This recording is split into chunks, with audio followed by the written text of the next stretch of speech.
August 2010. State workers are under pressure to get a new MaineCare or Medicaid claims processing system up and running. They'd had a lot of problems with the prior MaineCare claim system, and the primary problems there had been that they couldn't get providers paid in a timely fashion. At one time, there was about $500 million in claims to providers that we were not able to pay and process. State workers focused on making sure hospitals, doctors, and other providers were paid promptly, a key to getting crucial federal certification. You get more of it paid for by the feds. So under the MESIM system, we were only able to claim a 50-50 match from the federal government. Under a certified system, you are able to get the enhanced match at 75%. In other words, millions and millions of dollars of additional federal funding was on the line. You know, it was our observation that it wasn't really an environment that was conducive to having anything else be kind of questioned or wrong. But something was drastically wrong.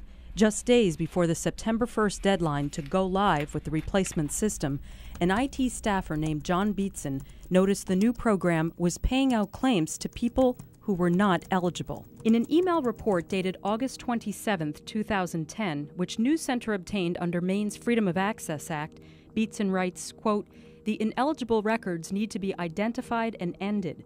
Impact of not making the change?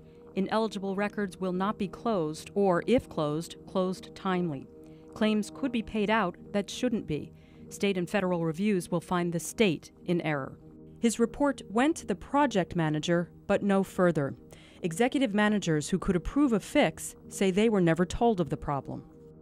When OPEGA, the Office of Program Evaluation and Government Accountability, investigated, it was like trying to find a needle in a haystack of problems.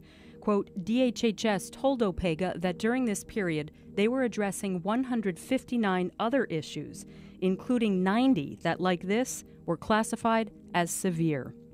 6 months later, Beatson sent another email on March 16th of 2011, identifying the same problem.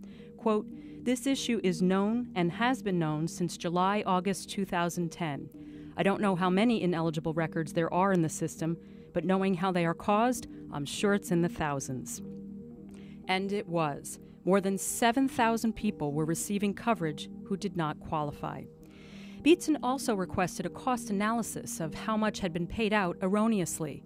This time, top managers were alerted, but it wasn't until December that the glitch was finally fixed. 18 months and $10.6 million later. That is absolutely a lot of money, absolutely a lot of money that we identified. $10.6 million paid out on behalf of 7,730 Mainers who were not eligible for benefits. And there is no way for the state to get that money back. Adding insult to injury, one of the core reasons this multi-million-dollar waste of taxpayer money happened in the first place was built into the system. Medicaid is a federal program, but each state also sets its own rules and benefits. So each state has to not only build their own eligibility rules and build a system that will produce those results, but you also have that on the claims processing side as well. Meaning there was one computer program for deciding who was eligible for MaineCare and a separate computer program issuing the payments, and those two computer programs could not talk to one another.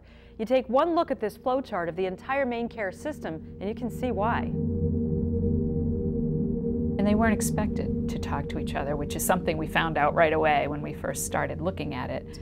It is not acceptable for us to make these types of mistakes. We acknowledge that. These are taxpayer dollars that are paying for services, paying for technology, and we are in a constant state of trying to make sure that we are doing things better.